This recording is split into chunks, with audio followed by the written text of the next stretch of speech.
And before anything else happens, we're going to get started.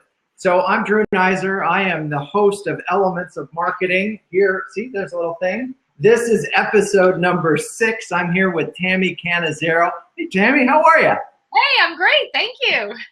And we're here, just in case, to talk about influencer marketing. And Tami wanted to make sure that I showed this. This is a very cool little thing. And what it says is it's not, when we're talking about influencer marketing, it's not a one-shot event. It's a strategy that will evolve over time. So let's talk about influencer marketing. And you created this amazing program while you were at IBM.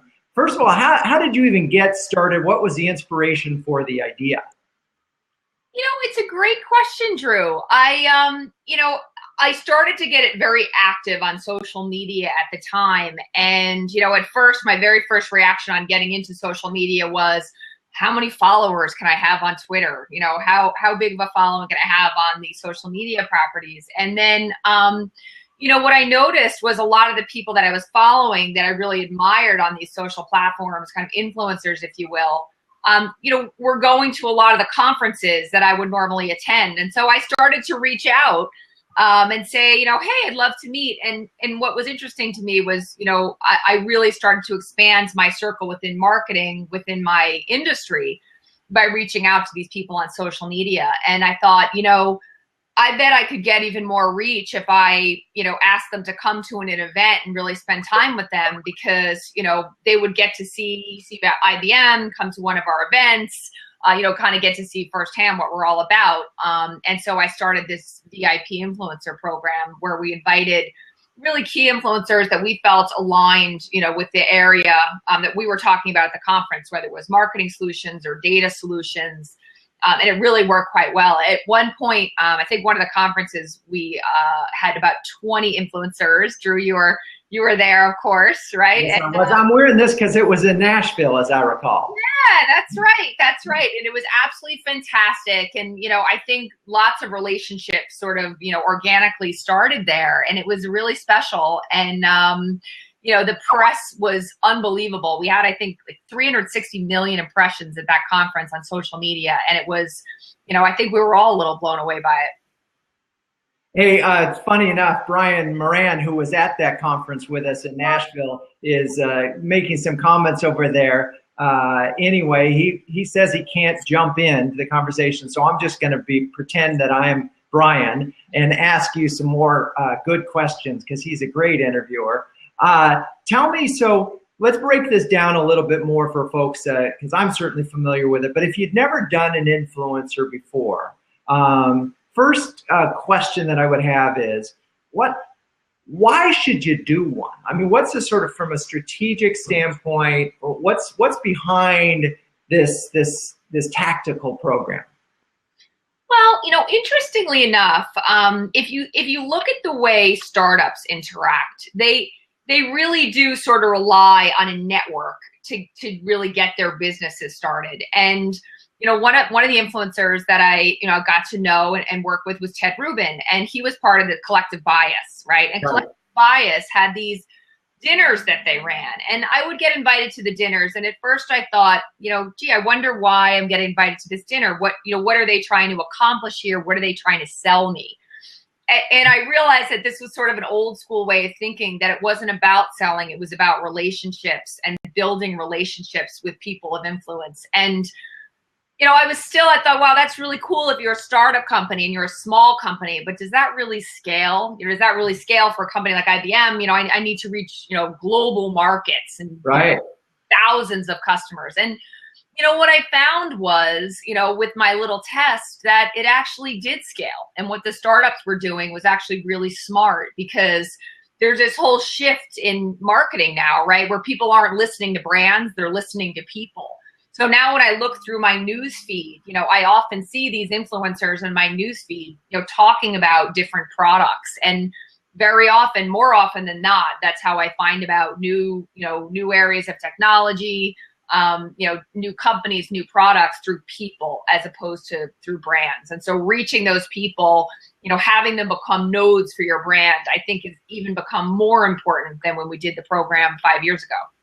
So it's really what you're describing as a replacement, if you will, or certainly in addition to old-fashioned PR and other awareness building programs. So you get these folks to talk about you, they tell their circle, and they're doing it instead of it. So the power of word of mouth and in theory, something that I say about IBM means more to somebody than what IBM says about IBM. That's absolutely right. Right. If I say, if you say I'm Drew Nizer and I'm a great guy, I'm a really smart guy, you should listen to me. You know, you sound like a jerk. Yeah, that's the guy with the cowboy hat. Yeah. No one's going to believe you, Drew. But if I say you're a fantastic guy, you're really smart, and the guy you need to know is that Drew Nizer, because he is absolutely fantastic and his book is incredible. You need to read it. This book? That book. Okay. Now it's, that validation, Right. from another party is just, there's no replacement for it. So it's more effective, and you were able to scale it. All right. So we've now established that why you would do an influencer program. How did you go about picking the influencers? Because that's got to be tricky too, right? Yeah, and I'm going through this exercise right now. Again, I'm at eBay Enterprise, and we drive omni-channel solutions. So what I do is I go and I look at who are the most influential people across the web, and there are programs like tools like Little Bird that do this, and who are the most influential people that are impacting the conversation around omni-channel. And then I'll go in and I will literally do a one-on-one outreach. Right. If I'm in a city, like I happen to be in Chicago last week, or I'm in San Francisco next week, I will look regionally, locally, and see, all right, I'm doing a dinner. I'm going to invite clients and prospects, who there is moving the needle around omnichannel that I might want to invite and kind of bring in as an influencer that'll help us to network and build presence within that sector, that vertical, retail, that market. So and then various people that in theory have influence, and how have they demonstrated that influence? Is it because of their social followers, where they write for? I mean, what are some of the components of I'm still trying to figure out how the hell I made the list. So right. Well, I do like I'm a fan of folks who are contributors, Forbes contributors, HuffPo contributors. Which is wonderful. I know, I know you're a contributor for Fast Company, right? Where you've written and gotten, some really great ink, as I've heard you call it. Right. And so I like that. I also like people with very large followings, who like Len Gilmore or Brian Eisenberg or Ted Rubin. These guys have huge followings. They manage multiple properties, and they're very generous with will be willing to share, new ideas, new elements of new aspects of technology. And so people like that, were also very attractive to me, or also people with, with client relationships, or really thought leaders who have a interesting or unique perspective. They're writing, which kind of plays into this whole content marketing, people that are actively writing and have a large following and are producing good content. Okay, so these people are out in the market, they're creating content, they're writing for various pubs, almost like they were journalists of sorts, but they have this, okay. How did you decide how many? I mean, I think you had, at least in the Nashville event, there were 20 or more. How did you, and actually let's step back, because there was cost of getting those people there and so forth. At some point in time, you had to get budget approval for that, this program. Which meant, when you did it, you had to get somebody to make a leap of faith that this was actually going to work. What were the key to selling this internally? Well, so I had started that conference, and I built a business case, as I always do when you start a conference, right? It's going to cost this much for production, this much for food, this much for, and we always do what I call a ticket program where you give away tickets to key people. And so I made the argument that as part of that, ticket giveaway, in addition to some of our top clients who we really wanted as our VIP guests, we should also give away some tickets to what I call kind of the new PR and influencers. And I made that case that they should, we should do a pilot and try this, because my theory was that some of the traditional media is getting, much harder to get to these conferences. There's so many conferences, and it's also harder, with the traditional press release to get, some of the ink that you need. And so I made the case that we should pilot of those tickets that we had allotted for the conference, 20 influencer passes. And we ran as you recall, a VIP program, and we did these special, these special little VIP passes and made sure we treated all the influencers like VIP. And I think part of the give to get too was, I think for the influencers, they appreciated getting to meet some of the folks that they may not have had a chance to interact with or spend a few days with. Jay Bear was there, which was great, and everybody got to meet Jay and spend some time and have dinner, and we all sort of got a chance, I think, to meet one another, which was part of what I think made it attractive for the influencers in a way. Oh yeah, no, and I think that's an important part, and I want to go into that a little bit. It can't be simply a case where we're brought down there and then it's okay, guys, go right. There has to be some sort of quid pro quo in all of this, and I think you guys did that really well. I mean, that's funny. If I look at some of the reviews of my book, some of these names will sound familiar, but one of them is Brian Kramer, and one of them is Jay Bear, and one of them is Ted Rubin.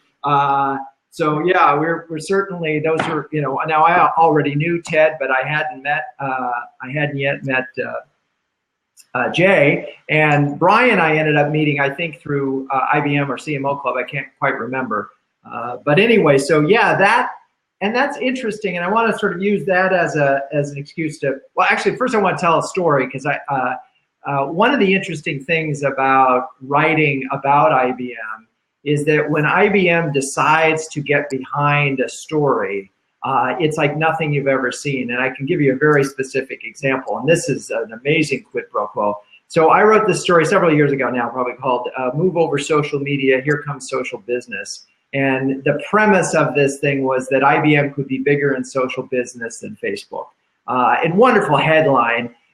This story was no better written than any other story I'd run on Fast Company over the previous 3 or 4 years. But IBM decided to support that story. The result of that was thousands and thousands of shares on LinkedIn and Twitter, which then catapulted the story to #1 on Fast Company on the blogger list of contributors. And then Fast Company put it, well, now that it's that hot, they put it on the top must-read list. And so for 2 months, I was in the top 10. Now, I had nothing to do with my writing capabilities. It was a great headline, but it was a story that IBM wanted to help share and get out there. And so that, when you're if you blog like I do, really just to sort of help build not my personal brand, but the Renegade brand, that kind of exposure is invaluable. So that I don't know if that, IBM necessarily realizes the power of their social networks. Yeah, it's huge. And I absolutely have had journalists tell me that, or writers or influencers tell me that we love writing for IBM because of the internal lift it gets. And many of that is the employee base and the company's willingness to encourage employees to get out there. I always, at any job I do now, I always encourage my employees to be actively social at promoting your own brand, right? Because you're the first line of influence, as it were, around your brand. And I'm always surprised that some companies are still on a social media lockdown, which, which seems, it seems like old thinking to me.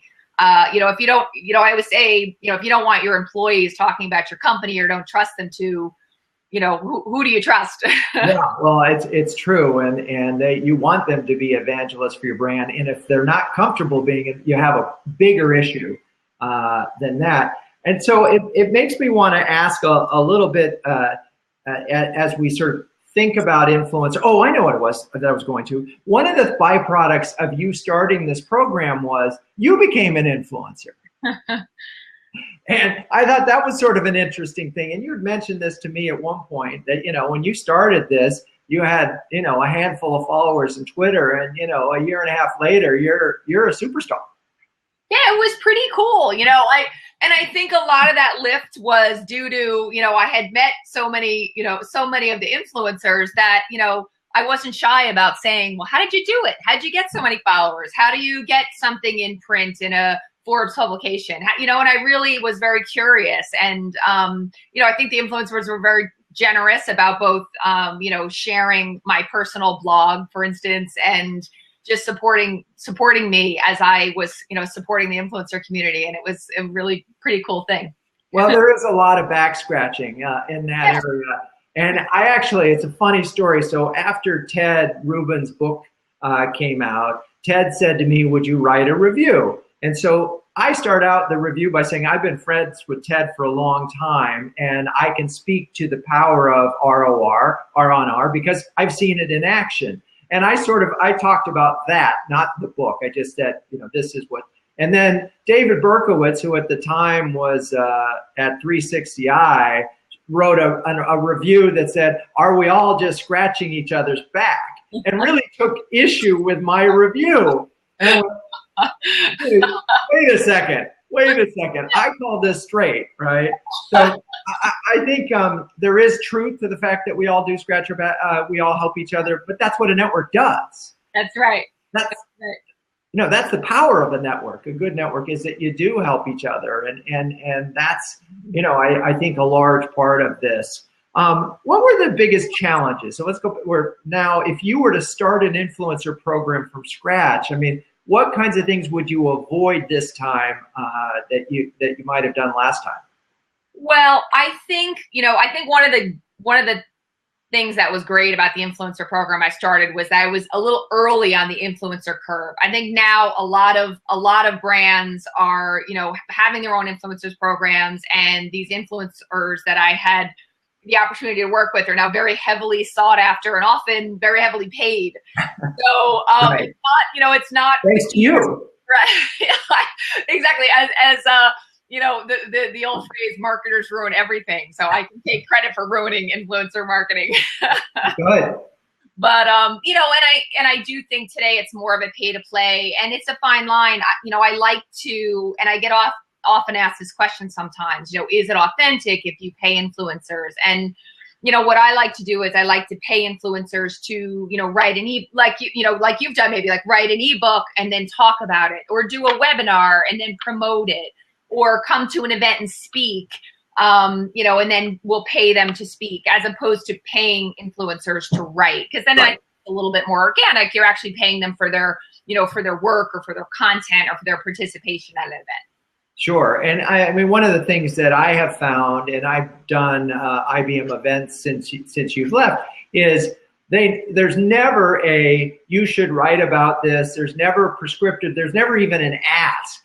There's an assumption that there will be writing, and that there's assumption that we're going to keep presenting enough stories to you that eventually you're going to find one you're going to want to write about. So for one, I appreciate that. And I also personally have been very careful. You can pay me to come someplace, but at least in the case of IBM, I was very careful never to take money, because I didn't want to be that. That's of course changed now because of you, because you raised the bar. Now I'm just stupid if I don't take money. That's right.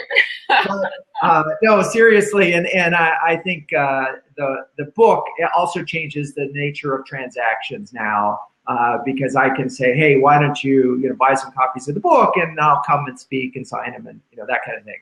Yeah. So it's a different currency. It makes it a little easier for these kinds of things. So given the fact that it's pay to play now versus before, are you looking to cultivate some of the next gen influencers who aren't quite there yet, or?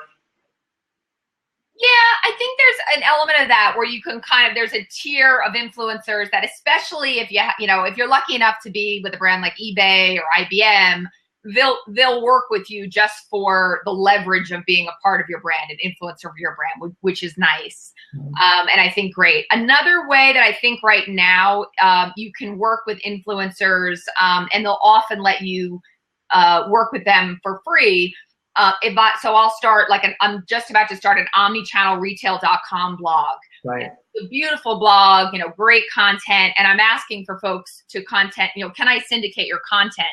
And very often, even some firms that do really good content will say, well, I won't, if you want me to write a piece of custom content, that's going to cost, whatever, $20,000. But if you want to syndicate my content and give me that brand awareness, then I'll let you syndicate for free. So interesting. Right. It really is quite interesting. And I think this sort of world of content syndication is one where, if you play it right, you can really kind of take advantage of that give to get and put people's content on your site, promote it, share it. You're driving the eyeballs, but taking advantage of their content. Interesting. And so with that syndicated content, it still lives on your site, but it's clearly by this author, and they're getting a very transparent look at the exposure you're generating for them. That's right. That's right. In some kind of click. And I'm still trying to figure out why that's a value to the writer relative to just getting cash money. Well, because it's giving them exposure. Whereas, okay. Because, a lot of times I think, with writing today, the internet's so crowded, it's hard to get sort of that, that exposure and those eyeballs. And and you'll also can do the link back, right? So then you're getting a link back to, to their site. And media is so expensive. It's so expensive to drive media and eyeballs. If I'm paying for the media on my site, the idea is that that's giving them exposure and they're getting the link back to their brand, their point of view, and it's building authority. All right, so we've got some folks in the peanut gallery who are not, they're not jumping in, but first I want to shout out to Brian. Brian first asked, are you reading from cue cards?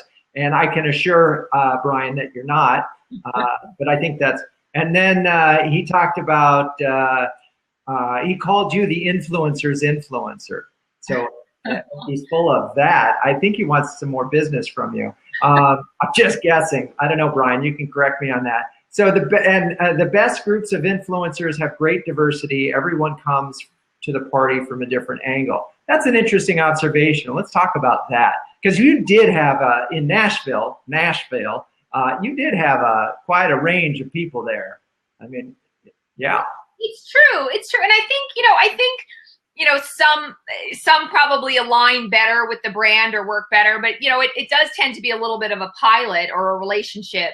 How can we extend this relationship? And I found that some of the influencers that were there, we ended up having, ongoing relationships where they helped me to build smarter commerce, did ebooks, did follow-on events, dinners, blogged, whatever it was. Whereas other influencers, I think, just thought, oh, that was a cool experience. But they didn't really necessarily, join for the long term. They had other interests or other areas. So, it feels almost a little bit like dating, right? You see, is this a fit? Is our content aligned? Are you interested in the space? And if not, I think it's great. You just, make the relationship, and it's great, to know people and network, and it just becomes more about that. Have you ever had some cases where you hired an influencer and it really didn't work out?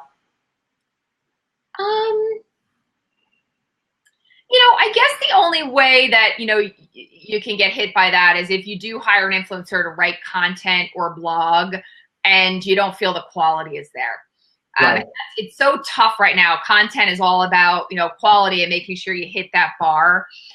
So I would say that's where you have to be a little bit careful. The other thing that's a little bit weird is if, I have somebody maybe, writing for my blog on my site, and they're talking about, let's say they're talking about eBay, and then the next day they're with a competitor at a big conference. It sort of feels a little like, oh, gee, is that organic that they were talking about my brand, and then tomorrow they're at another conference, and then the next day they're at another conference. That's another thing you sort of have to, come to terms with.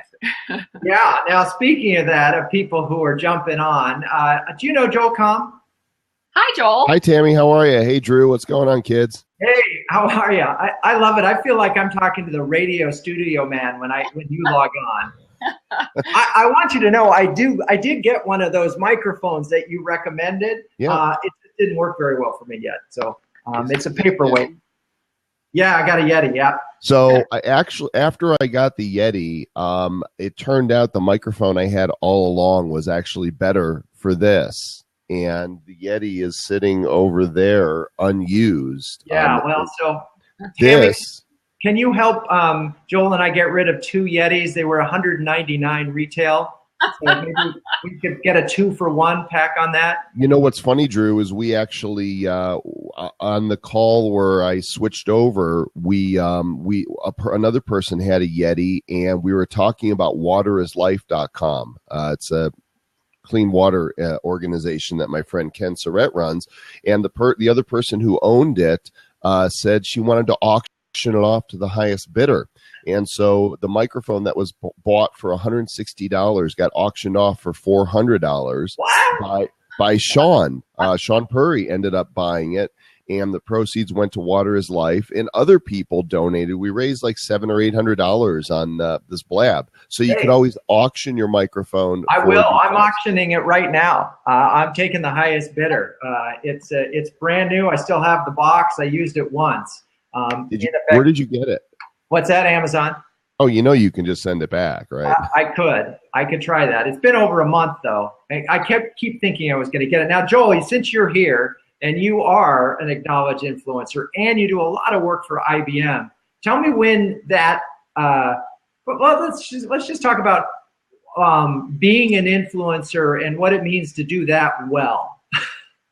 Well, I think it depends upon the context of where you're at and, who you're working with. But for me, being an influencer means that I go and I experience, whether it's a live event or whether it's just a product or a service that I'm checking out. I experience it and I share what I'm experiencing, usually using Facebook and Twitter and live video streaming, sometimes in the moment, sometimes after in terms of blog posts, but it's giving my honest opinion. And I tend to focus on the things that are positive about it. I don't like to be critical when I'm being brought in as an influencer. I kind of keep that to myself and my peers that I'm with, but I want to share the things that are positive that I'm experiencing that excite me personally. In other words, you can't buy me to say a certain thing, right? But I will share with you what my own thoughts are. And I think that that's really important for influencers, is to be given the free reign where they're said, we want you to come here and experience this and do what you do. Whatever it is you do, that's why we want you here. So do that thing. And Tami, when you're thinking about that, did you work with Joel on some programs? We just as I was crossing paths, we had done a top 25 social business influencers. I think, Joel, you were involved in that project. Mm-hmm. Yeah, but we haven't gone further than that. So maybe we'll get a chance to work together. That's right. and I'm following you right now. Boom. There we go. Step one. Wait a second. I'm sorry. No. I'm trying to make that. Matt says he has another Yeti to sell, so this could be a whole Yeti sales event, but I don't think that's where we want to go with this. I would schedule an event. You've got an opportunity here. Pick a cause that is near and dear to your heart. Yeah. Maybe Cowboy Hats of America Foundation, because that's one heck of a hat. Thank you. And you actually schedule the event around it. Give it a few days promotion so people know, and you can get a lot of people here and involved. The more you get in, the more money you'll be able to raise, and see about getting somebody from the organization to join you as a guest. Love that idea. You've got some big ideas. Now, I did also want to point out, so I'm wearing this is not totally random, Joel. When Tami had me as an influencer at IBM down in Nashville, we went to the Grand Ole Opry, and I got this bolo tie. But now she didn't give this to me. I actually got this on like a boloties.com. You probably didn't know there was such a thing. I didn't, but it doesn't surprise me. No, and I know you're going to want to go check that out. All right. Well, while you're here, Joel, I want to hit you with one other question about what makes companies attractive to you when you are thinking about saying yes or no to an influencer program. What makes them attractive? Yeah, I mean, ask me. What's that? Why did they ask me? No. Why would you say? Let's say that eBay offered you a thing and Amazon offered you a thing. They were the same day, and you'd never worked with either of them. How would you evaluate those and decide which one to work with? Well, if let's say, let's level the playing field. They're asking me for the same exact thing. They want me to do the same thing at the same event and represent them. Then the bottom line, honestly, if it's the same thing, I've been a customer of both of them since both of them started. Like literally with it, the first year eBay was online, the first year Amazon was online. I was a customer with both of them. So it would probably come down to money. Who's willing to pay more to have me show up and do the dog and pony show? Well, I honestly, ideally, what I would probably do is I would work for both of them and I would segment my time so that I'm representing, with them having full knowledge that I've got 2 sponsors for this event and I'll be double time tweeting and broadcasting. Well, I was thinking we could do auction you off along with the Yetis, and we could do a blab about that between eBay and Amazon. We could just run that right now. What do you think? And I got $1,000 over here down in the lower right corner. How's that? We're $1,000 for what? What's that? For what? What are we auctioning me We're off for? We're auctioning off a day of Joel. Oh, for me to go and be an influencer? Yeah. Am I getting paid? Yeah. We're going to get paid by the. We're going to start the auction right now. Now, Brian only offered $3 for a Yeti, so I don't know if we're going to get that much out of this crowd here. But Brian just offered $10 for me, so there you go. All right. Well, we have now established relative value. All right. Well, while Brian just won 30 seconds of me. Yeah, Brian's a very wealthy guy, so I think he can come up with a couple of more things. All those small businesses that he works with adds up to big money. I know that. Well, for the record, I would love to work with either Amazon or eBay. Okay. All right. Well, I'll be sure to let them all know that.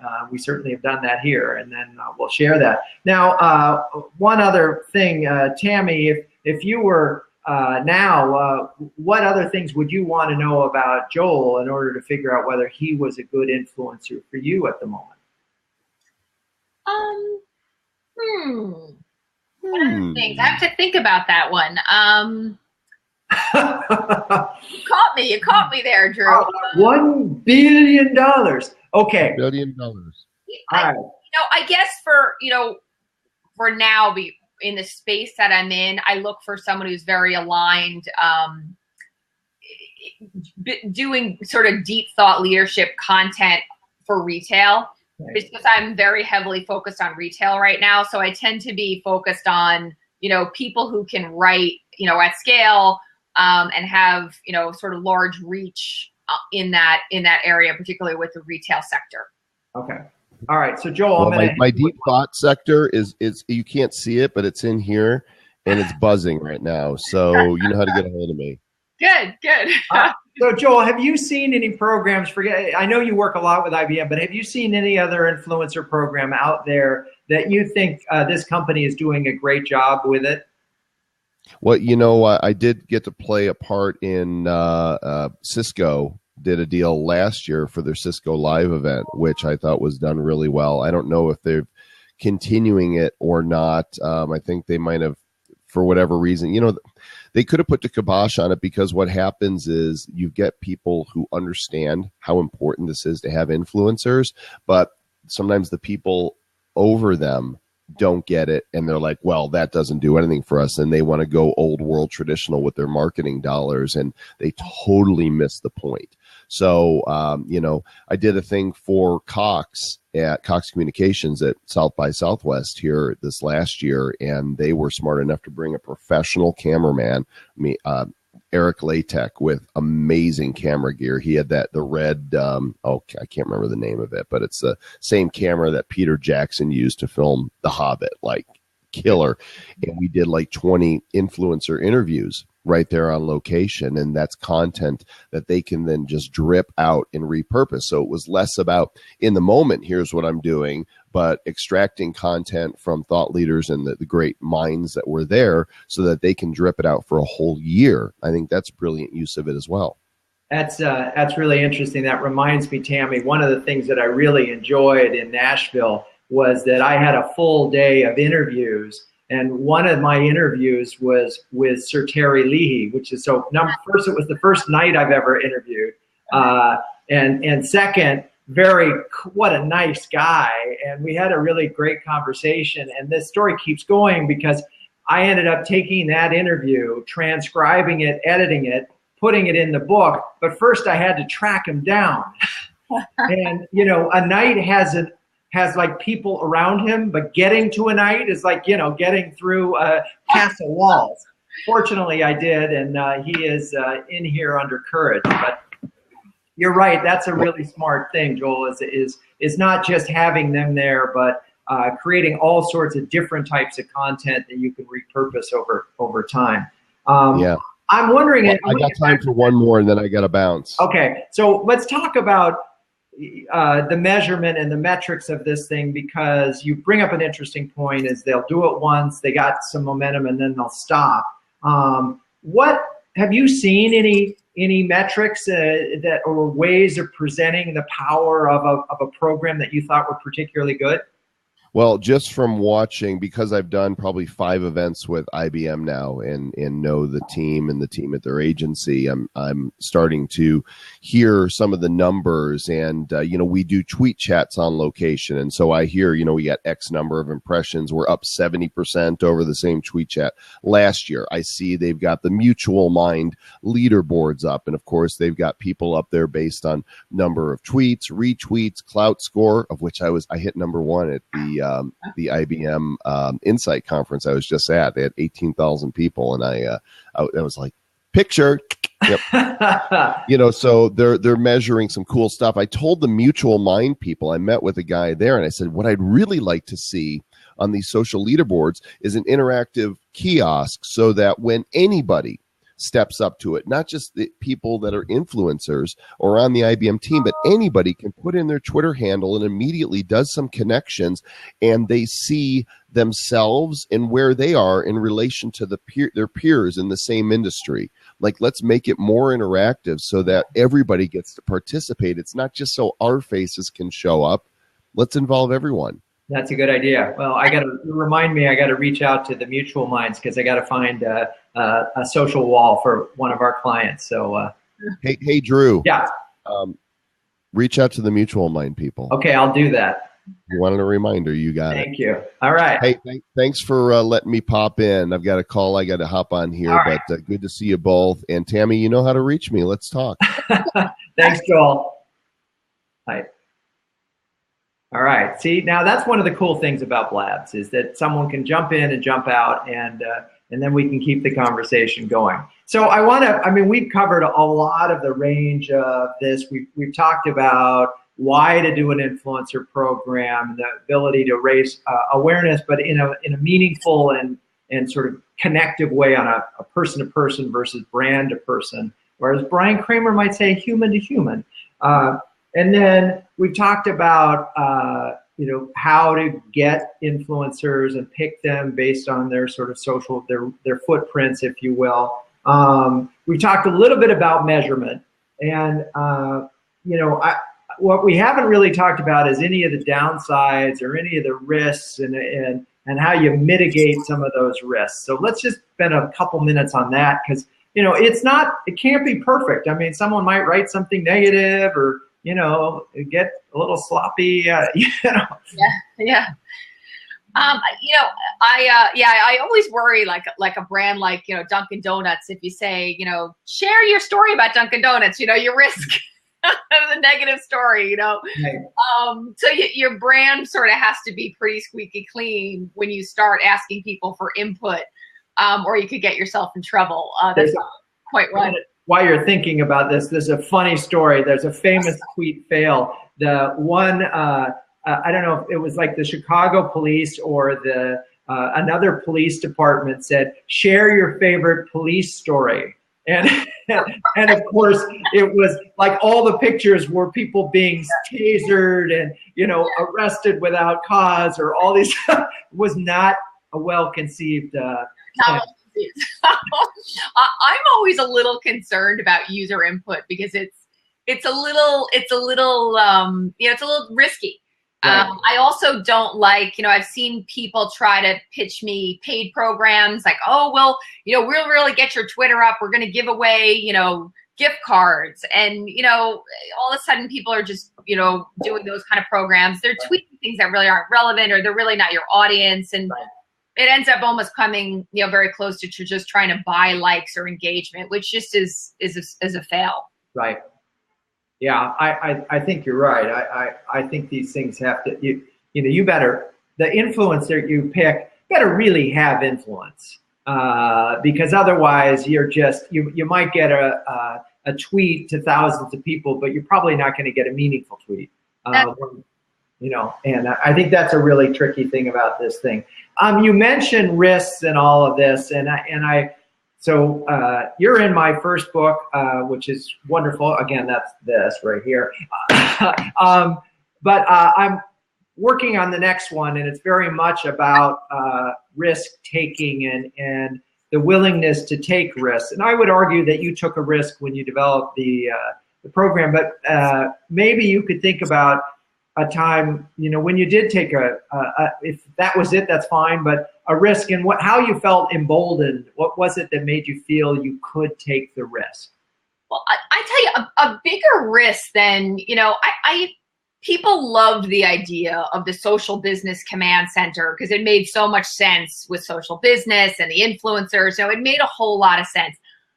I think the bigger risk was actually building my own personal brand, because I think that can actually, and that of my team, folks on my team, and getting, people activated socially, millennials on the team, people within the organization, because I think, some people were incredibly supportive and love that. And within an organization, I think other people can find that frivolous, right? Well, what's, right. social media, all this influencer stuff, it's not like it's, important stuff like, media banner ads, and personally, I think it's legacy thinking, but I do think there is that danger if you work in an organization that it can be perceived as, writing a blog or social media, engaging in social media, that it's kind of a waste of time.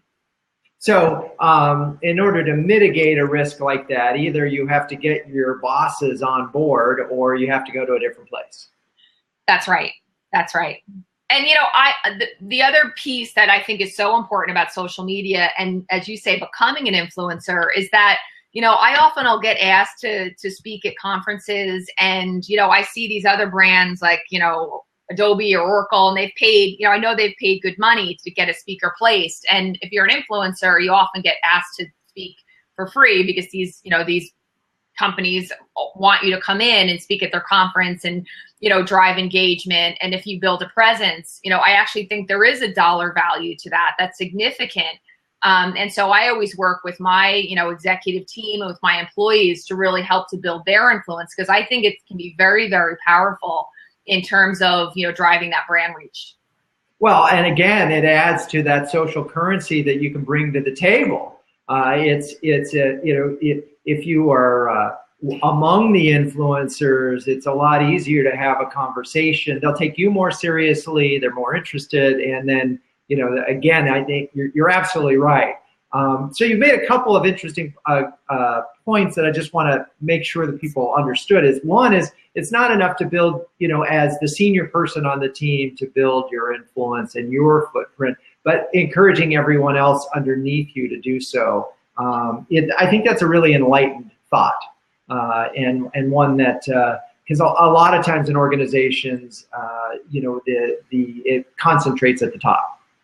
Yeah, I think so. And, especially today, with millennials being such an important, influential buyer, I think it is important. And I think it's also a great thing for employees to feel that their voice matters and give them, a part in, the development or the reach of your brand. I think it's a really great thing for employees, as well as, executives who might be more junior, whereas the old school thinking was, only the most senior person can speak to press or have that visibility.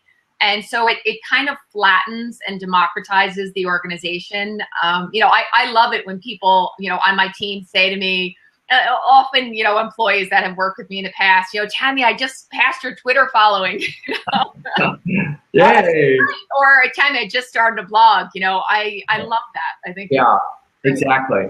Well, it shows that you're having an influence on them and their behavior and helping them with their personal brand, which is a lot of this as well. I mean, this is also sort of a career insurance for you. In some ways, as a marketer today, to say, I can't be bothered with social and I can't be bothered with influence, and then they lose their job, and it's like, good luck. Yeah. Whereas there's nothing speaks to someone's digital social savvy than a strong social following. I think so. Yeah, and you're not alone there. And I don't think we're talking about something that is not substantive. I don't think this is simply a, hey, just say, liking posts. This is creating content, having meaningful conversations, and creating valuable content and getting known to create valuable content. This isn't a fluff play. And I want to make sure that people realize that we're not talking follower count because you have, people like your hat. We're talking about it because something intelligent is coming out of your mouth or your typewriter. Yeah. I think so. I'm a big believer in it. I think it works. And I think, this whole idea of, building human brand advocacy is, really the more modern way of marketing. It works. I'm still amazed at how many brands are still spending so much money on media that we know everybody sort of developed this ad blindness and just isn't listening. But yet, we really haven't shifted that many dollars into sort of more of this influence, human to human network. And I think we'll see that trend, more and more brands kind of jumping onto that bandwagon. Well, it's funny you should talk about ads. So we've decided at Renegade that we actually have a purpose now, and our purpose is to eradicate ad pollution. and really seriously, it's like we won't, if a client said, hey, you want me to pay you $1 million to do email and programmatic banner ads that just say buy me, buy me, buy me, we won't take that business. And what we want to be able to do is to create marketing that has inherent value. And I think in a lot of what we've been talking about, we are talking about creating inherent value. We're talking about videos that are instructive, or articles that are instructive, or connections that are valuable to the people. And so I think it's an enlightened perspective, but you're right. It's a lot easier to just spend the money and push out the message as opposed to creating marketing of value. So as we're looking at your relatively new, I mean, you've been at eBay now how long? About I think 6 months, 7 months. Congratulations. Tell me, first of all, what have you, with 6 months, you've already passed the first 100 days. You've gotten a chance to sort of really understand the business. And now what kinds of things are you focused on implementing? So we're actually just spinning off from eBay into a standalone company, which is really exciting. Wow. Yeah. So I'm not pre-announcing. That's in the press. So I'm heading up marketing for eBay Enterprise, which is working with retailers to help drive their omni-channel. The whole area around, customer experience in store and online, it's a space I really love. It's a really interesting space. So just driving, we're going to be launching a new brand, which is very exciting for me. And then, just driving a presence as a leading company for retailers, as we've been, but as a standalone brand. Interesting. And so will it have the eBay brand in it, or is it really going to be a new brand? It will be redefining the brand. I see. So that's keeping you busy, I would imagine. Yeah, very exciting. And are you working with outside partners to help you develop your new brand? We will be. Yeah, we will be. We're doing a really interesting exercise around, really understanding our brand value proposition now. And, part of that is really engaging executives across the company, customers, clients, employees, really understanding, what do we really want that, what do we really want that core value proposition, that core brand to mean, which is really, it's been really, really interesting. And it's great to sort of, understand from a grassroots level, how people feel about the company and, how we can really build that and codify that as a brand. That's interesting. Have you read Start With Why, Simon Sinek's book? Yes, fantastic. Yeah, it really is. And I think you have an advantage here and real opportunity. I was talking to someone else about purpose brands and what an advantage. Some have it from the beginning. A lot of the tech brands seem to have the purpose built right in them. I think you have an opportunity to really create purpose, that employees can get excited about. Oh, it's funny, I was having a conversation with a marketer in the insurance category today, and he was talking about how just focusing on employees and making that their point of difference has transformed the perceptions of the company. Wow. So it's really an interesting notion. So do you see yourself being a purpose-driven brand? Yeah, absolutely. Absolutely. And I think that's sort of, I don't know, that feeling like the brand has some real meaning is, is really, really important. A lot of companies that I've worked with, smaller companies, I think it's a little bit more of a startup mentality that there's a real meaning behind the brand and people really care about the brand, maybe because they've mothered it from, its early stages. And, I think trying to find that, really trying to find that identity that people care about and has meaning is critical. And I always say, I think it's the first step, a good brand to real demand generation, right? It's kind of that first step in a conversation with a prospect. Well, and I can just tell you, having had conversation, by the way, branding and rebranding is in the book. Wendy Newman went through it at AMN Healthcare.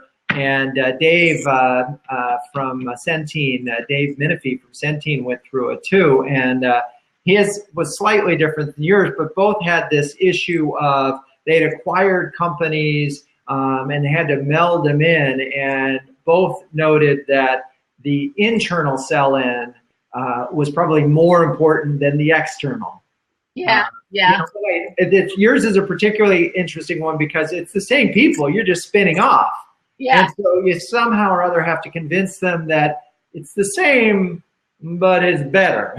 That's right. And make that meaningful. Really make that meaningful. Because in some ways it's a crisis, and that's a terrible thing to waste. I mean, it is a moment of truth for a company, right? I mean, because it's being spun off for a very clear business reason that may not be what I would call a purpose that would inspire employees.